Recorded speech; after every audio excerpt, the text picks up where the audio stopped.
This is NDTV. And you're watching NDTV Prime. In association with Micromax. Nothing like anything.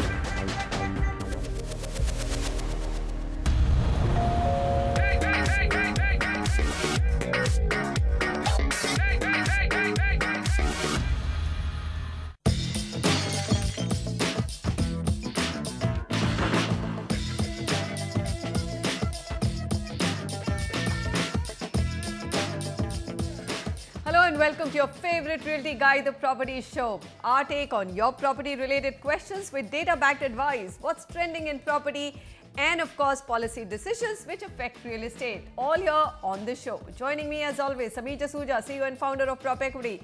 Let's start with the key cities and stories we have on the menu today. Will Maharashtra's new housing policy be a real booster for centre's ambitious housing for all vision, or will it have the same fate as Mumbai development plan? Also, our Dwarka Expressway projects in Gurgaon, top picks now for investment with High Court clearing the way for the expressway to be completed. We will go across the country and call out top projects in Mumbai at $1.5 crore price tag. Bangalore again $1.5 crore. Gurgaon premium projects in 1.25 crores. Kolkata we dive down straight to budget homes at 30 lakh rupees. But first up, all the top stories that are making big headlines in real estate.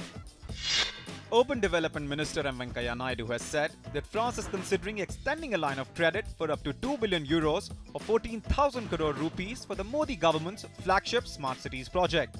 The minister informed that so far 14 countries have come forward to support the mission. He further said that the government is committed to spend rupees 1 lakh crores on smart cities and urban rejuvenation mission. The Competition Commission of India has launched a probe against NCR-based JP Greens for abuse of dominant position in Greater Noida. The competition regulator has acted on a complaint of an individual who had bought a villa in one of the projects alleging lopsided builder-buyer agreement and unfair terms. JP is developing several projects along the Yamuna Expressway and an integrated city along Noida Expressway. Chennai-based online real estate portal IndiaProperty.com is in advanced stages of talks to raise $50 million in Series C funding from new and existing investors. According to company CEO Ganesh Vasudevan, fresh funding will be used in brand building and to increase the company's physical presence from the current 60 to over 100 cities.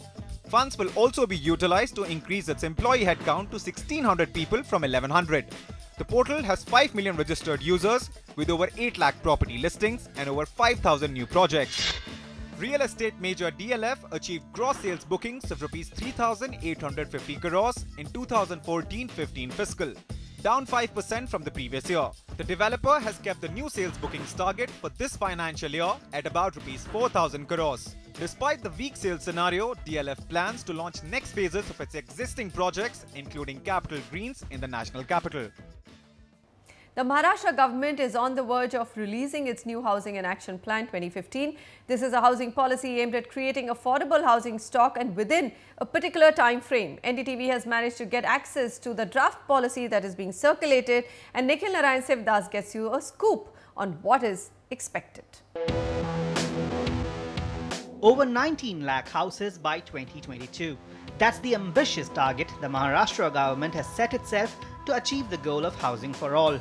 Key to this is the Draft Housing and Action Plan 2015, which NDTV has accessed. Here, MADA will conduct a survey to identify the full extent of the housing shortage, and this will then be portioned off among different government agencies to ensure that no one agency is left burdened with the sole responsibility. It aims to do it in a very tangible, time-bound way.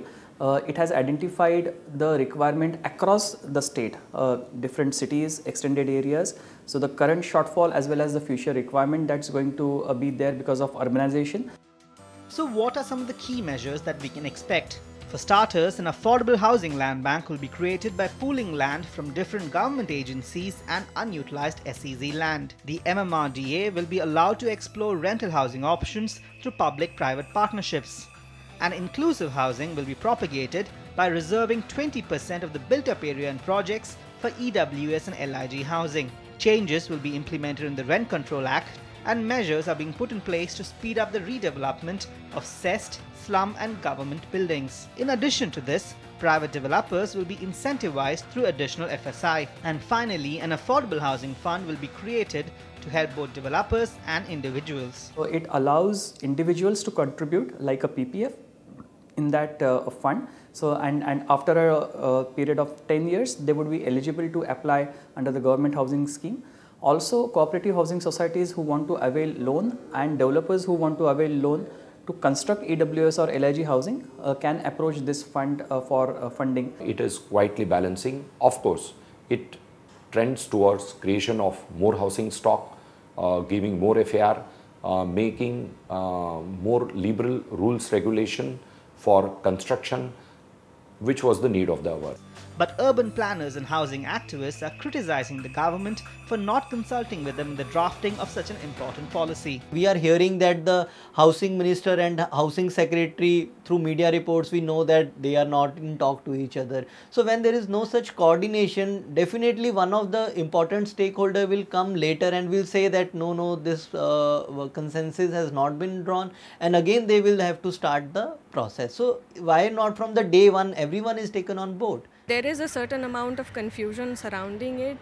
We don't know for sure what's being actually written, what has been actually the final draft of the policy, because it has not come. Whether we as stakeholder will be able to make our point. So obviously there is a lot of confusion around it. So it's too early to say anything, but it might go the same way as the development.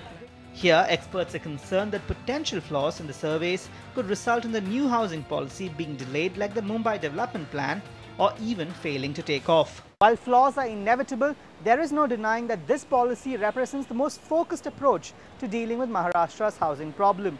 Now one can only hope that the government engages with the public and all stakeholders to present a comprehensive policy in as short a time as possible.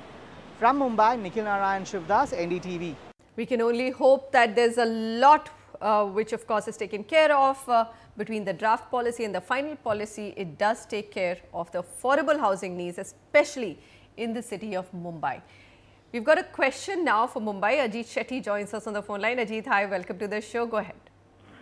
Hi Manisha, I had a query about purchasing a flat, 2 BHK apartment in Atul Hillcrest on JVLR Andheri East. My budget is 1.5 crore and I would like to move into the apartment in a year and a half. Can you suggest me some good properties? Okay, so let's start with, I think, Hillcrest itself. It's a joint venture, isn't it? Atul Builders in Akriti, Yes. Hubtown. So Yes. it seems to have good pedigree in terms of developers. Absolutely. Akriti is also starting to do well again. They're getting out of the woods. B, that the project's weighted average price compared to the weighted average price of the market is much lower. It's trading at 13,250. Whereas the weighted average price of the market is roughly about 14,900 for the mid to luxury segment. So there is little scope of about 10% appreciation also. The project's elevation is fantastic, consisting of 3 odd towers, G plus 19 stories. Developers claiming to give possession by December 2016, which is exactly about 1.5 years from now. But it could take early part of 2017 for it to actually get delivered. Amenities also include a terrace garden, a podium garden, indoor games and multi-purpose hall. And let's just look at some key data points, and we have 2 more recommendations for you. 32 months is the inventory overhang, so sales undoubtedly very slow in Mumbai at this point. 14,900 being the weighted average price, and the market's delivered about 11% appreciation on an annualized basis. The 2 other projects that you can consider are Empress Heights by KSL Group. This is the standalone tower of G plus 8 stories. Again, very good elevation. This is about 1 kilometer from the Bombay Scottish School, 2 kilometers from the Marol Naka metro station and 3 kilometers from the Infinity Mall. So social infrastructure is just right around this complex literally. And although there is a podium next to the building for car park and amenities, that should be kept in mind. Madhukosh by DS Kulkarni, again in Delhi East. It's 3 towers of G plus 12 stories. Again, malls, hotels, schools are right within 3 kilometers vicinity of this, like the Bombay Cambridge School, Times Square Mall and ITC Maratha. And it's about a kilometer and a half from Sakinaka metro station. And all approvals including IOD and CC are in place. Alright, so a quick summary, 1.5 crore. What are your options in Mumbai's Andheri East? There's Express Heights, KSL Group and Madhukosh by DS Kulkarni Developers. And of course, the project Hillcrest that you had chosen also gets a go-ahead. Next, we've got Mr. Ravindra writing in to us, and he says, I would like to purchase a property along the expressway. Is it worthwhile to purchase Lotus new launch in Sector 150 Noida or go for any resale property in Noida? My budget is 70 to 75 lakhs. I can say please don't go for any Lotus property right now. Just go for a resale property. Why not? Well, I would slightly disagree with you here. Why, sir? The reason for that is that this is a property being delivered, being available at a much lower rate, 4,090 rupees compared to 5,000 rupee weighted average price of the market at this point. I have no faith in the developer. This is not 3C. Doesn't matter. It's the same. It's cut out of the same cloth.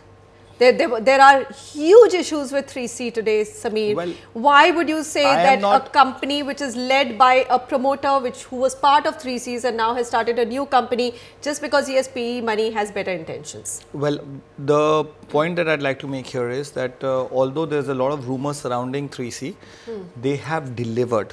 It's not that they're not delivering, and it's not that they're not delivering on time. They are not delivering on time. So if you look at their project, the first project, which was a large number of apartments with partnership with Redford, it has been insured and it has been delivered. Okay. We have to pay attention to one very important point, which is that when PE money comes into a project, you literally have a large amount of security that your project will get delivered and delivered, if not on time, maybe 6 months to a year later. Let's start comparing this to large developers like the Unitex and the JPs of the world, who have huge amount of debt and are defaulting officially. They're not buying anymore. Nobody is buying a JP or a Unitech project anymore, Sameer. So you are really left with nothing to really buy, because smaller projects, so the conversation smaller here projects is like why not a resale project which is almost complete? I mean, Noida is full of inventory. You've maintained that there's so much inventory. There are ready flats. Why take a risk with a brand new and under construction and an apartment and a project which is at early stages of construction? I have two reasons for that. I just have pure two reasons for it. One is this project has great location. Okay. Second, that the client's requirement, the customer's requirement is that he wants a delivery after 3-4 years. Third, so his cash flows get scattered over a period of time. Third, that they are offering luxury amenities at this price point. If you go for an apples to apples project, 4,090 that you're paying here, you'll end up paying 6,500 for an equivalent project under construction. So you're literally paying 50% more than this project. Okay, so that is the only reason that I'm recommending, and I am not too worried about delivery of this particular project because it's PE backed. All right. And I derive a lot more comfort in PE backed projects personally than deriving comfort out of any company. Okay. That's my personal preference, because I know what kinds of checks and balances you have to provide to ensure that PEs are. So they've not even decided the name of the project. I can say undisclosed name just came up, and I was quite surprised with that. So look at the confidence of the developer. Look at the fact that he has very successfully, using a broker network like Investor Clinic, sold 60 to 70% of a 2,000 unit project overnight, back to the good old days. So that derives a lot of confidence that the person would have the money plus a PE backing of 300, 400, 500 crores. I think that gives me a lot of comfort, and he has delivery track record. Okay. Right? So I would say that you could consider this project, but we have two more projects. Should you not have the confidence, these two projects are 100% going to get completed, and you could look at them as well. They're equally good. The market, yes, is slow, lot of supply, so don't expect too much appreciation in the near future. 26 months of inventory overhang on Noida Expressway Stretch 2. Pricing, as I was mentioning, for the mid segment is about 5,050 on the weighted average price scale, and 11% is the analyzed price appreciation. Should you want to take less risks, Gulshan Ikebana, Gulshan Home, Sector 143 Noida, excellent location. Trading at about 4,700 rupees a square foot. Developer price is 5,100. Modern amenities, swimming pool, gymnasium, jogging track, sauna steam, etc. And then we have Victory Ace by Victory Infra Projects, Sector 143B at 4,500. This is a small project spread over 4.5 acres, 500 meters away from the expressway, and project will be ready by 2017, and structure is up, and clubhouse, swimming pool, central lawn, all the projects amenities are being delivered here also. All right, so well, Sameer has given a go-ahead on the Lotus Green project, says it's a great location, and of course we are going to be around 4 years later to see who of us, if my concerns were right or actually Sameer's conviction was right. Meanwhile, there are two other projects. Be around. I don't know whether I'll be around or not. There are two other projects that you can look at in a budget of 75 lakh rupees in Noida. Okay, moving on to Bangalore. M. Ramesh on the phone line with us. Ramesh, hi, go ahead. Hi, Manisha and Sameer, good evening. See, I have a query. I look for an apartment in Bangalore, South Bangalore, preferably in Banerghatta Road or Kanakpura Road. Right now, I live in Banerghatta Road in a villa which is 7 to 8 years old with not so good common amenities. So I'm looking for upgrade to a better facility with a lot of common amenities in this area. In the price range of 1.5 to 2 crores for my use. I also want to know if you recommend SNN Raj Lakeview or this Prestige Falcon which is coming up, or any other projects which you would like to recommend. Okay, I think you've anyway picked up some of the nicer projects you know, Bangalore, if you say you picked up projects of good developers, the good list is really long. I mean, Prestige, of course, is part of that list. So what do you think, Sameer? He wants to upgrade to a better location, but in a budget of 1.5 crore, will that be possible? And what is a better location? We were talking that day about the fact that as far as in Sarjapur, you have one super luxury project which is done extremely well. So as your CBDs are developing in new areas, clearly there is nothing called a better location.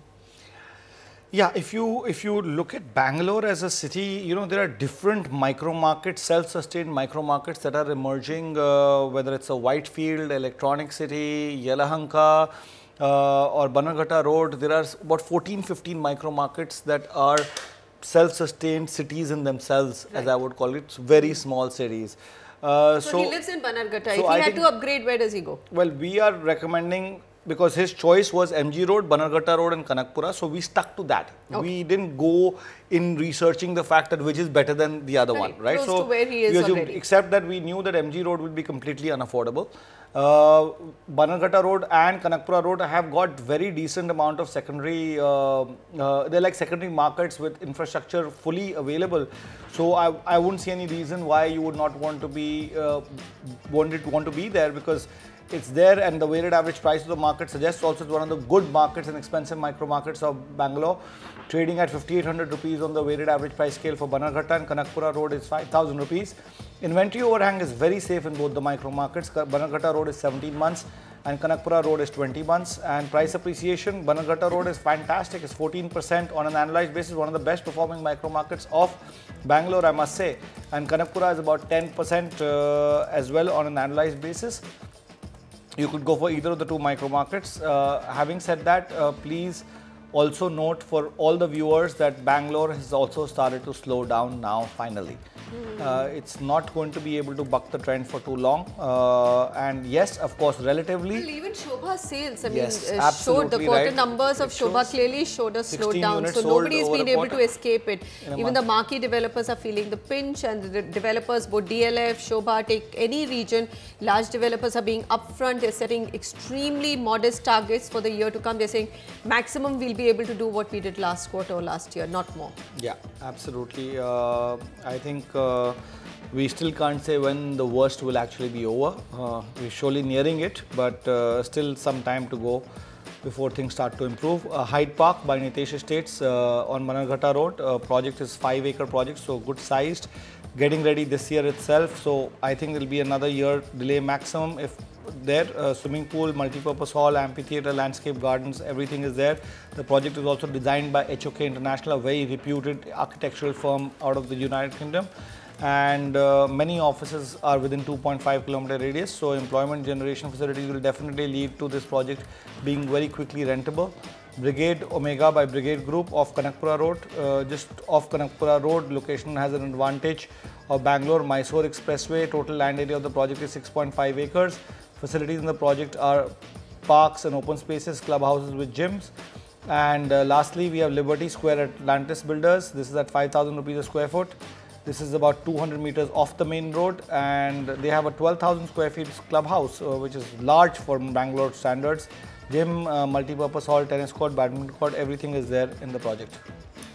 Alright, so that's a list of what you can buy. Bangalore at $1.5 crore. Bannerghatta Road is the market that we've looked at. Brigade Omega, Hyde Park, Liberty Square, and of course the prestige property Falcon that you have shortlisted has to be a great property. Go ahead and take a pick out of this list. On the other side, Dwarka Expressway. Well, all the hurdles for the expressway to be completed are out of the way. Is it the right time to invest in this region? Affordable properties in Nasik, which also double up for promising returns.